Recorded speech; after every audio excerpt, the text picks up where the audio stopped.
नहीं मिलेगी तब नहीं रहेंगे। तो न वो उत्तर प्रदेश की जनता के प्रति ईमानदार है, ना कांग्रेस के कार्यकर्ताओं के प्रति ईमानदार है। कांग्रेस के अध्यक्ष हुआ करते थे लल्लू जी, बेचारे बहुत दौड़ते थे, वो लल्लू जी को भी हटा दिया जो संघर्ष करते थे। फिर दूसरा नेतृत्व आता है अखिलेश यादव जी का।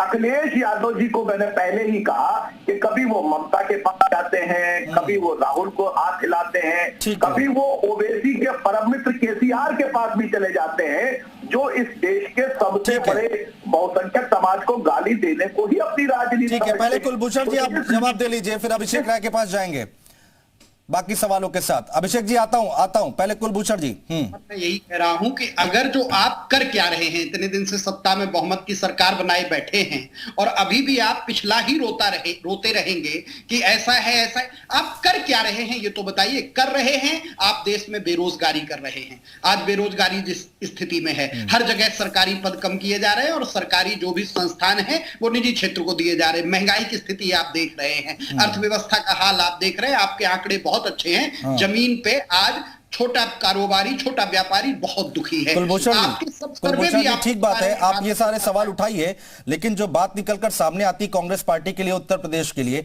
कि आपका जो शीर्ष नेतृत्व है, केंद्रीय नेतृत्व है, वो यूपी से दूरी क्यों बना के रखता है? कहीं दूरी नहीं बनी हुई है। लगातार हमारा केंद्रीय नेतृत्व यूपी के संपर्क में है। प्रियंका जी ने अभी देखा विधानसभा चुनाव में कितना परिश्रम किया।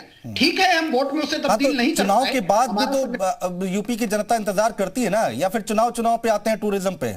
नहीं, चुनाव पे नहीं आते हैं। 26 जनवरी से हम हाथ से हाथ जोड़ो अभियान शुरू कर रहे हैं।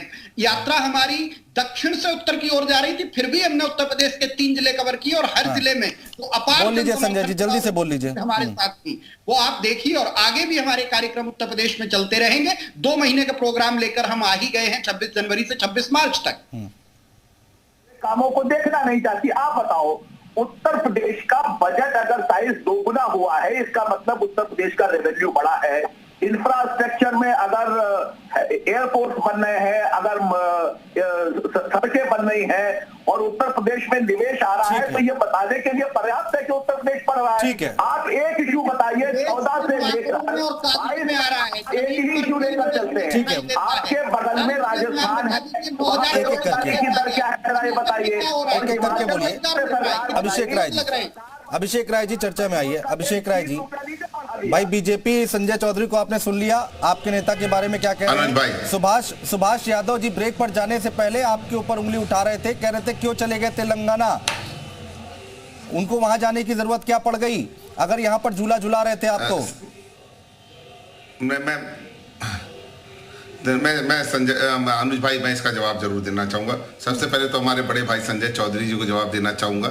जो मैंने बोला ना कि 23 साल से पिछले राष्ट्रीय अध्यक्ष जी हमारे सांसद रहे, विधायक रहे हैं, एमएलसी रहे हैं और मुख्यमंत्री रहे हैं और आज नेता प्रतिपक्ष भी। अब हाँ, आपने गिना दिया था जिस तरह की टिप्पणी अब कही, अब परिवक्र नेता का कहा इन्होंने, तो ये संजय चौधरी जी मुझे बता दें, आज तक मुझे नहीं पता कि संजय चौधरी भाई अपने कितनी बार विधानसभा या कौन सा चुनाव लड़ के आए, ये ज्यादा बेहतर बता पाएंगे।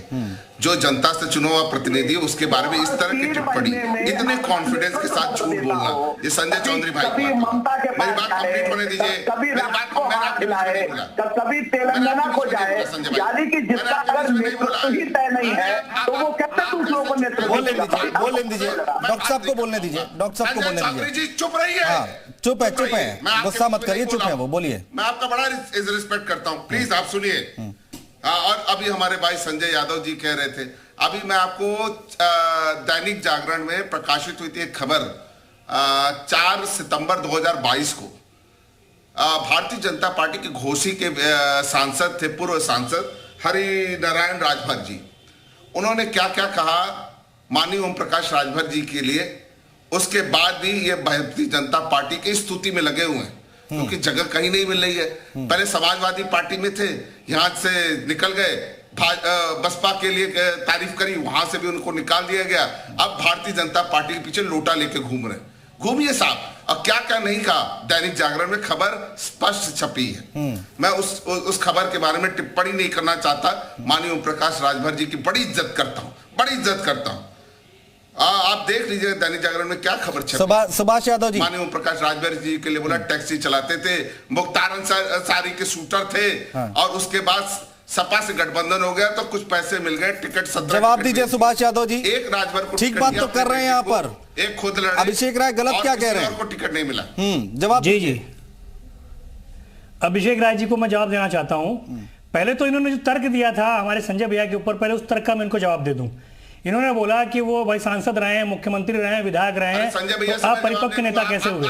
तो मैं यहाँ पे पहले अभिषेक भाई को बोल दूं कि सिर्फ सांसद बनने से और मुख्यमंत्री बनने से नेता का परिपक्व होना नहीं होता है।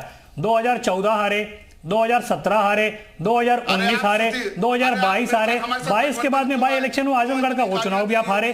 तो इससे आप कंपेयर कर लीजिए कि आपके नेता कितने परिपक्व हैं। सुनिए मैं आपके बीच में नहीं बोला, सुन लीजिए।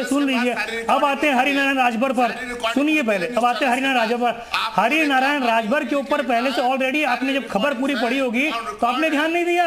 आपने ध्यान नहीं दिया कि उनके ऊपर हरियाणा के अंदर फ्रॉड का एक केस दर्ज है। और आप पिछड़ों की बात करते हैं, आपके सोशल मीडिया ट्विटर अकाउंट से जो ट्वीट हुआ था उसके अंदर भी आपने लिखा दे डिजर्व इट। दे का शब्द आपने किसके लिए किया था?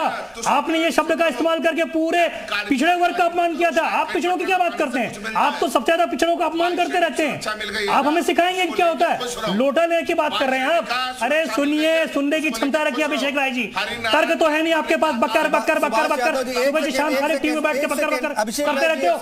लोटा लेके अखिलेश यादव जी घूम रहे हैं केसीआर के पास जाके। ऐसे क्योंकि वो कह रहे हैं, अभिषेक राय कह रहे हैं, सुभाष यादव अभिषेक राय कह रहे हैं कि सिक्योरिटी मिल गई है, खुश रही है। याद रखो जरा, वो कह रहे सिक्योरिटी मिल गई, खुश रही है ना। हमें कोई सिक्योरिटी की जरूरत नहीं है। हमारे साथ में उत्तर प्रदेश की जनता है, हमें सिक्योरिटी की जरूरत नहीं है। अनुज जी इनसे पूछिए कि अभी इनके ट्विटर हैंडल से एक ऐसे व्यक्ति ने महिलाओं के ऊपर अमर्यादित शब्दों का इस्तेमाल किया था। ये व्यक्ति को बचाने के लिए इनके राष्ट्रीय अध्यक्ष परिपक्व नेता की बात करते हैं, सिग्नेचर बिल्डिंग के अंदर पहुंच गए, वहां जाके पुलिस विभाग के लोगों को बोलते हैं हम आपकी चाय नहीं पिएंगे, आपकी चाय के अंदर जहर है। अरे सिक्योरिटी लेके क्यों घूमते हो? शर्म आती है आप लोगों को? शर्म आती है? टीवी डिबेट के अंदर बैठ के ना फालतू की बात। ठीक है राजीव रंजन जी की एक्सपर्ट राय बहुत महत्वपूर्ण है, क्योंकि आज की जो स्थिति है धरातल पर वो समझने के लिए राजीव रंजन जी का रुख करते हैं। राजीव रंजन जी, अब ठीक है ये सिनेरियो चलता रहेगा, भाई राजनीतिक पार्टी के प्रवक्ता है तो ये तू मैं चलती रहेगी, लेकिन अगर जमीनी हकीकत जाने कौन कितना तैयार है और आगे की भविष्य की रणनीति की अगर हम बात करें, चाहे वो कांग्रेस पार्टी हो, अखिलेश यादव हो, मायावती हो और भारतीय जनता पार्टी हो, जरा एक बार डिस्क्राइब कीजिए और समझाइए। अनुज जी, जहां तक उत्तर प्रदेश की बात है, आज भी निसंदेह भारतीय जनता पार्टी के सामने लड़ने की स्थिति में, मुकाबला करने की स्थिति में समाजवादी पार्टी ही है। लेकिन भारतीय जनता पार्टी के सामने जैसी रणनीति होनी चाहिए, भारतीय जनता पार्टी को हराने के लिए जैसी तैयारी होनी चाहिए, शायद वैसी तैयारी समाजवादी पार्टी की भी नहीं दिख रही है। अभी मैनपुरी में चुनाव हुआ, चाचा भतीजे का मिलन हुआ,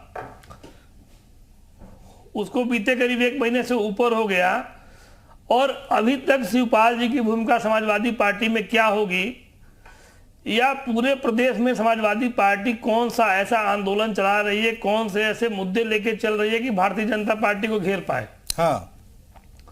तो भारतीय जनता पार्टी जैसे दल को, जिसकी की रणनीति इतनी ऊपर होती है, उसको हराने के लिए उससे बड़ी रणनीति बनानी पड़ेगी।